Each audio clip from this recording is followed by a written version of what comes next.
আচ্ছা শোনো, আত্মবিশ্লেষণ আত্মবিশ্লেষণ বলতে কি বোঝায়? এটা তোমরা এর আগে হয়তো কোনো না কোনো সাবজেক্টে করেছো, হয়তো আমিও করাইছিলাম কি না ঠিক মনে পড়তেছে না। যেটাকে একটা স্মার্ট টপিক আছে, যেটাকে তোমার শর্ট অ্যানালাইসিস বলা হয়। Short analysis, SWOT, short analysis.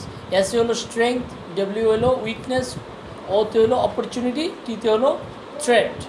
মানে এটা হলো কি, এটা হলো তোমারকে যাচাই করা যে তোমার শর্ট অ্যানালাইসিস মানে তোমার মধ্যে কোন কোন ভালো দিকগুলো আছে, তারপরে তোমার মধ্যে কী কী দুর্বলতা আছে, তারপরে তোমার মধ্যে কী কী সুযোগ সুবিধা আছে যেটা তুমি সামনে নিতে পারবা, তারপরে তোমার জন্যে হুমকি স্বরূপ কী আছে। ধরো আমি একটি কথার কথা বলি যে এখন ধরো শীতকাল শুরু হইতেছে, কেউ কেউ আছে শীতের সময় বেশি কাজ করতে পারে না, বা শীতের সময় বাইরে যাওয়া বেশি পছন্দ করে না।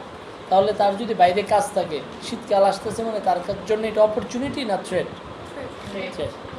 আর এখানে এটাকে হলো আত্মবিশ্লেষণ বলা হয়েছে।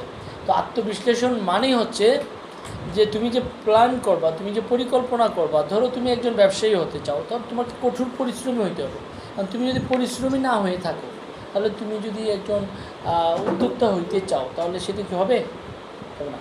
আবার ধরো তুমি টেনশন নিতে পারো না, তুমি বেশি রিস্ক নিতে পারো না, তোমার ধরো ডায়াবেটিস বাইরে যায়, সুগার বাইরে যায়, মাইগ্রেন বাইরে যায়, তাহলে তোমার ব্যবসায় আসা ঠিক হবে? ঠিক হবে না। তখন তোমাকে একটা চাকরি বাকরি নিতে হবে, যেটার মধ্যে তুমি ফিক্সড বেতন পাইবা, টেনশনের কিছু নাই। ঠিক আছে?